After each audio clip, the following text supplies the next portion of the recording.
աջակցումը Հայաստան դաշինքին, ինչ հույսեր եք կապում այս քաղաքական թիմի հետ։ Առաջի պայմանը, ինչի համար եմ աջակցում, հետևելով Քարոզ Արշավին, բոլորի ծրագրերին միակն ուժն է, որ գալով իշխանության սրանց պատիժը տալու է։ Այդ առաջի պայմանն է, որովհետև այս 7-8 տարվա մեջ այն ամենավատ բաները, որ եղավ մեր ազգի հետ, այդ սրանք արեցին, իրանց Ադրբեջանի ու Թուրքիայի աղբերների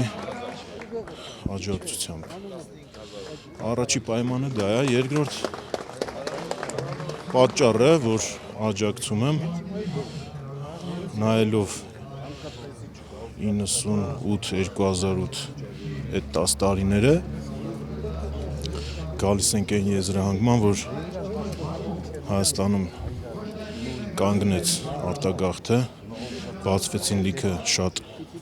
հիմնարկ-ձեռնարկություններ, մարդկանց չվճարված թոշակները սկսեցին վճարել, աշխատավարձները, պետական աշխատողների և այդ 10 տարվա ընթացքում երկիրը զարգացում ապրեց։ Համեմատության մեջ, եթե դնենք մնացած բոլոր քաղաքական ուժերի մեջ, այլ տարբերակ չի մնում։ Այն ղեկավարն է եղել, ով Ալիևի հորը կզցրել է, իրանց բառերն եմ ասում, էլի։ Ռոբերտ Քոչարյանն է եղել, որ այդ 10 տարիների ընթացքում 20 և ավել պետություններ ճանաչեցին հայոց ցեղասպանությունը, որը որ սրանք արդեն մերժում են, մոռացության են տալիս։ Սփյուռքը համախմբվեց Հայաստանի շուրջ Ռոբերտ Քոչարյանի շնորհիվ, ու այդ ընթացքում մենք զգացինք ինչքան ծաղկեց Հայաստանը, դիվանագիտությունը մեր արտաքին դիվանագիտությունը, քաղաքականությունը, մեր դաշնակցային հարաբերությունները բարձր մակարդակի վրա են եղել այդ 10 տարիների ընթացքում։ Ինձ թվում է ամենակարևոր պայմաններից երևի 2-3-ը ես նշեցի։ Եվ քարտեզի մասին կուզենք։ Քարտեզը այս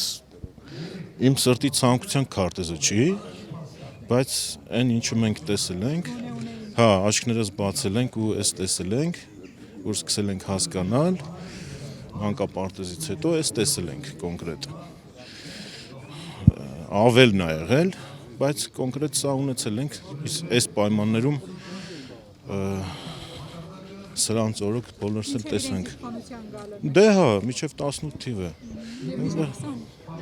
Մինչև 20 թիվը, դե 18 թիվը ես ինչի համար եմ ասում, սրանց իշխանության գալու տարին եմ նշում, որովհետև ում ինձ պարզ է եղել սրանք ինչի համար են գալիս, սրա գրած գիրքը, որ նայում ես, ինչեր է ինքը գրել այդ գրքի մեջ, այդ գիրքն էլ օդից չեն գրում, մարդը գրում է իր մտքերը, իր պատկերացումները, ինքը ինչ հասկացել է իր ապրած կյանքում, վերածում թղթի, սարքում է գիրք, տպագրում է, ու այդ ամեն ինչի ինչ տեղ ունեցավ այս 7-8 տարվա մեջ իր գրքի մեջ այդ ամբողջը գրված է։ Իր կենսագրությունը նայելով ես արդեն իմ համար պարզ էր ինչ ա լինելու, ու ցավոք սրտի այդ ամեն ինչը իրականացավ, բայց ինձ թվում է սրանք իրանց արժանի պատիժը կստանան, ու մենք ամսի 8-ին, հունիսի 8-ին լրիվ նոր Հայաստանում կզարթնենք, ու այս ընթացքը դեպի անդունդ կկասեցնենք ու